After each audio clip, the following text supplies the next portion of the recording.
Maria Navarran. Welcome to my life. Oh, Roundup problems.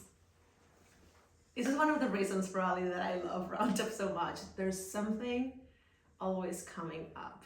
And when you're doing the antique show, it doesn't matter if it's the weather or the tents or the space, something is gonna be different every time, which keeps you always on your toes, and I love it.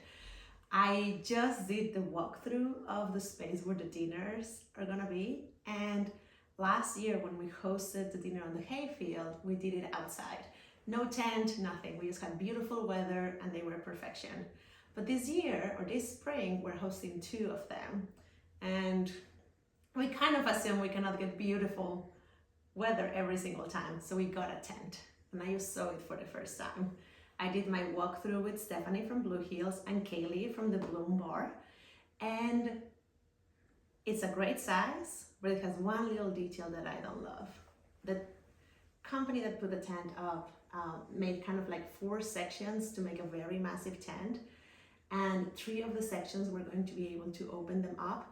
And the 4th one has a massive cross, which means, I don't know if it's a structural, I don't know a lot about tents. All I know is that when you enter the tent, you can see it on the right, and I didn't like it. Actually, all of us were like, that could be better. So after talking for a little bit, we realized we need to create a little photo up on that section. So this is what we came up with.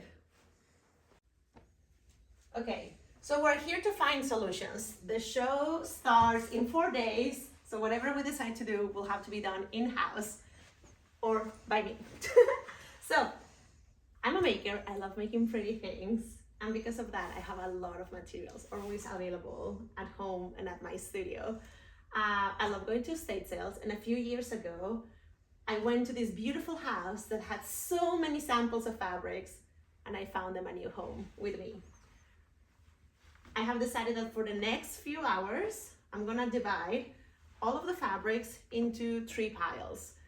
The ones that are repeated the most, the ones that are the most interesting, and kind of like the stripes and the basics, just to mix around. And I will cut them to perfection and kind of like put them all throughout the floor and try to create a pattern for this massive quilt that now has to be done. And it's gonna be 16.5 feet by 8 or 9 feet tall. I have to figure that out. But yes, there will be a lot of fun things happening just now, and I really think our guests are gonna love it.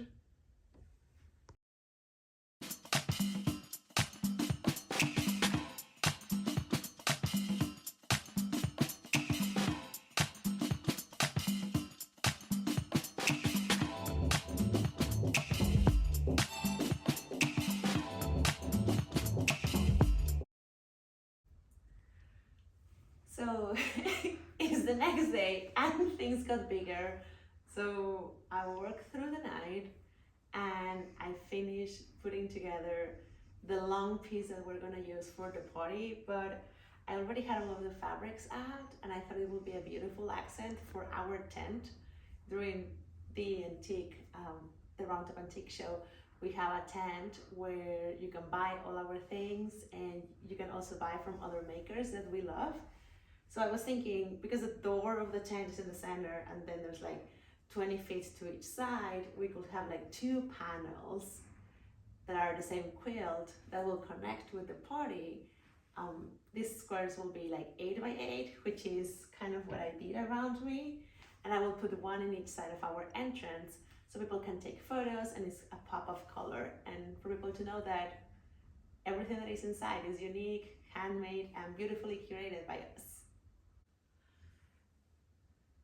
To make it a quick project, instead of pinning it all with small pins just to make sure that it's perfect, I just kind of like eyeball it all, cut the fabrics, have them ready, and I'm gonna glue all of the fabric together so that I can just make a decorative stitch. I'm gonna be doing cross stitches and blank stitches throughout the entire pattern with knitting thread, so it's thicker and it can be shown even if you take photos with your friends in front of them.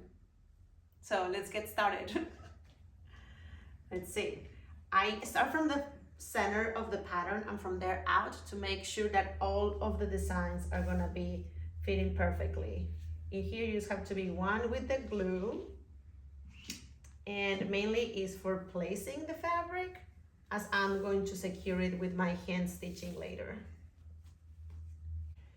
All right, everyone, all of the pieces have been glued in place and I already hold it and everything drapes very beautifully. So the last step of our craft project is gonna happen now. I have this yarn, I have a needle ready to stitch, and I have a knife because I already misplaced my scissors. They must be like underneath some fabric, I don't know, I couldn't find them. So this is what's happening. What I'm gonna do from now all throughout the fabric is I'm gonna do a very big cross stitch, kind of like a herringbone style, just because it's easy and I can keep my needle and my hands always in the top, in the surface of the fabric. So by doing that, I will be able to tackle everything together and at the same time make it quick.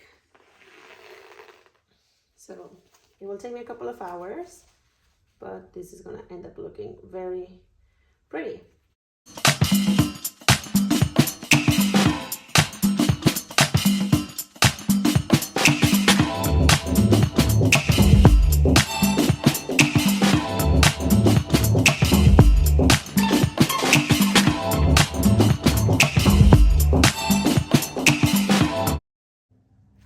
Hello everyone, after 2 full days and 1 morning of working on the quilt, the quilts are ready. And I said quilts because the idea of having one as a photo op evolved into having 2 more for the entrance of our tent during the Blue Hills Roundup Antique Show.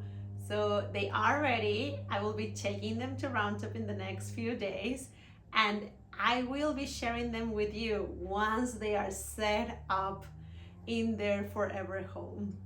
It's gonna be very interesting for me to share to you or with you what the Roundup Antique Show is about. I'm actually going to start a series for you to meet the vendors, see the behind the scenes, what you should be shopping. So if you have any questions for me, make sure to share them with me, and then it will make it easier for me to figure out what about all the madness that this show is you want to see and be part of.